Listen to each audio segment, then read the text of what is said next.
Fala aí, seus bicampeões mundiais da FIFA. Dia bom pra gente, hein, mano? Comemorando os 13 anos do título da Libertadores. Aí no mesmo dia o rival também protagoniza mais uma eliminação no campeonato que, acesso negado, né? Vou ficar pra sempre com esse peso de não ter mundial. Mas em contrapartida aqui, cara, eu quero fazer até uma ressalva sobre isso, que volta e meia eu vejo bastante gente comentando também. Acho que tá na hora da gente começar a deixar de lado essas conquistas do passado, dar menos importância pra aquilo que a gente conquistou em 2012, 2011 e tudo mais, porque começa a se tornar uma parada puramente saudosista, onde não é nenhum problema você comemorar ou fazer um jogo comemorativo como o Corinthians fez hoje, e sim, quando isso se torna a única coisa que você tem pra se apegar. Pô, chega uma hora, cara, que até cansa, sabe? Sempre batendo a mesma tecla, toda vez falando de Mundial, toda vez falando de Libertadores, o troféu ficando cada vez mais velho, a gente aqui, como se tudo tivesse acontecido há um ano atrás. Enfim, mano, enquanto a gente se apegar tanto no passado, só viver de 2012, dificilmente a gente vai sair dele. E de novo, não acho que não seja uma comemoração justa, pelo contrário, é uma comemoração gostosa, tem que usar mesmo, né? Ainda mais o rival, e justo pro Chelsea, né? Que foi quem nos deu a alegria toda no passado, mas é triste saber que a gente só tem isso pra falar hoje em dia. A sorte é que recentemente teve o Paulistão também, né? Então esse título ajuda a gente a sentar na mesa, pelo menos pra debater alguma coisa. Mas pô, se no ano que vem o Corinthians não conseguir nada além de um estadual, vocês podem ter certeza que essa distância vai saltar 2, 3 vezes mais em um ano, porque a dívida nossa, ela só aumenta, e os rivais cada vez mais ricos. Então a distância pros rivais fica cada vez maior e, claro, a distância do Mundial da Libertadores de 2012 para 2026, 2027, 2028 também. Falou?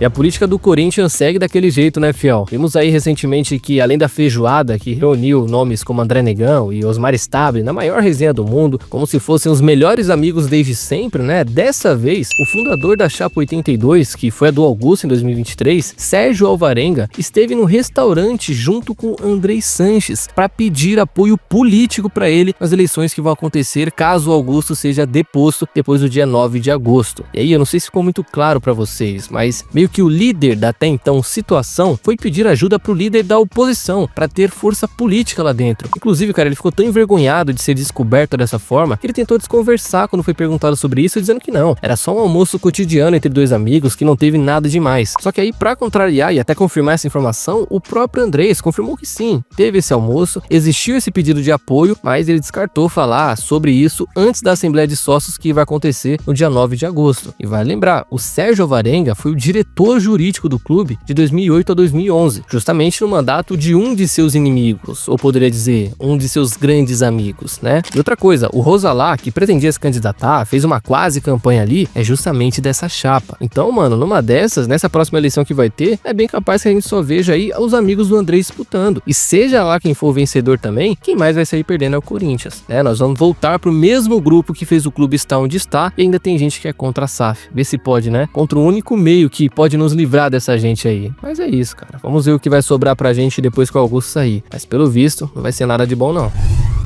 Bom, e com esse assunto de SAF em alta no Timão, uma coisa que vale destacar é que um dos prováveis candidatos que vamos ter nessa próxima eleição pode e deve ser o Paulo, dos irmãos Garcia. O dono bilionário da Calunga e irmão de Fernando Garcia, que tem uma grande influência internamente, pode não só se candidatar, como já fez várias vezes, como até comprar o Corinthians, já que ele não só é bilionário e dinheiro pra ele é o que não falta, como também é um sócio que tá lá no clube há muitos anos. Então, certamente ele vai se candidatar, ainda mais numa eleição como essa, que nós não temos favorito, e numa dessas, cara, pra ele ganhar, mostrando o bolso que tem, mostrando o tanto de dinheiro que ele pode injetar no Corinthians, é muito fácil. E aí, mano, com isso, além das opções de SAF já comentadas aqui, como a SAFiel, a SAF que a torcida seria dono, ou a SAF com Ronaldo e Kia, ainda teríamos mais essa possibilidade também. Só que aí, assim, se a torcida já teme saber que o André e seus amigos ainda têm alguma influência no clube, que estão formando alguma aliança com algum candidato, imagina saber que ele poderia ser amigo do dono. O cara que comanda teria ele como conselheiro do dia a dia. É o fim da picada mesmo, né? Mas é uma possibilidade vista como muito provável no Parque São Jorge, dado que, como eu falei, as eleições no Parque São Jorge não tem nenhum candidato favorito até o momento. E como também o mundo lá dentro é totalmente diferente do mundo que os torcedores vivem, não se surpreendam se algo do tipo acontecer, viu? Mas e aí, mano? Aceitariam Paulo Garcia como o novo dono do Timão? Porque se ele virar presidente, já sabe, isso tem grande chance de acontecer.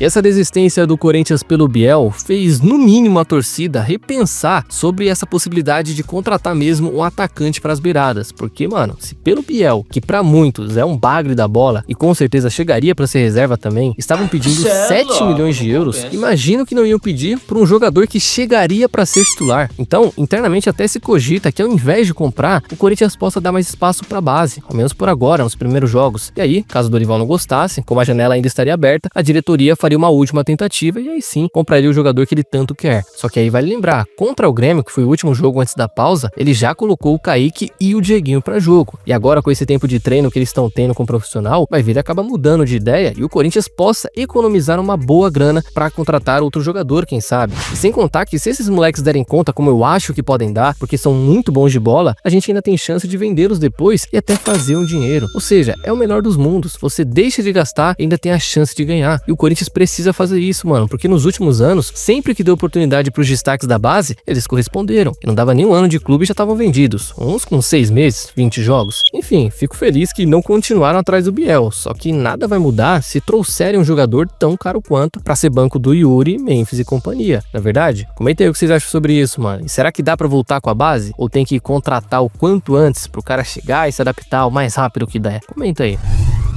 E outra saída que nós podemos ter antes mesmo do Corinthians voltar aos gramados é a do volante Charles, hein, mano? Que de acordo com algumas informações, não seria nem de longe um dos jogadores favoritos do Dorival para a posição. Na verdade é o contrário, viu? Ultimamente a gente anda vendo que ele prefere colocar até o Rian para jogar do que ele. E o Rian é essa maravilha toda, nós sabemos. Só que para piorar, além dele, para essa posição, o Corinthians ainda tem o Ranieri, o Martinez, o Bidon, o Carrilho. Agora também tem o Bahia, que subiu pro time de cima. Então, mano, mesmo que ele adote um esquema que use 3 volantes, que precise de muitos jogadores para essa posição, não faria o menor sentido ter o Charles ali, né? Ainda mais ele, que pelo menos para mim é uma opção completamente descartável. Eu pelo menos não vejo nenhuma qualidade nele que em algum momento pode ser útil. É aquele famoso jogador que tem um pouco de tudo, mas também muito de nada, né? Tipo assim, o Rian não é muito técnico, beleza, mas pelo menos ele corre pelo time, é raçudo, faz o trabalho sujo, o Bidon é mais técnico, o Carrilho também. Enfim, pessoalmente eu não vejo nem nunca vi nada demais nele. E o Dorival, pelo visto, tem o mesmo pensamento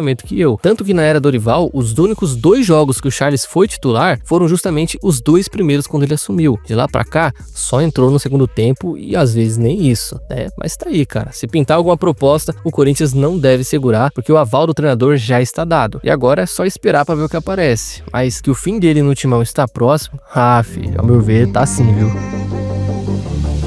Então, fiel, é isso por hoje. E antes de vocês saírem do vídeo, não se esqueça de deixar a curtida e se inscrever no canal, que já vai estar me ajudando demais e vai contribuir para mais vídeos por aqui, certo? Espero vocês numa próxima, tamo junto e vai, Corinthians!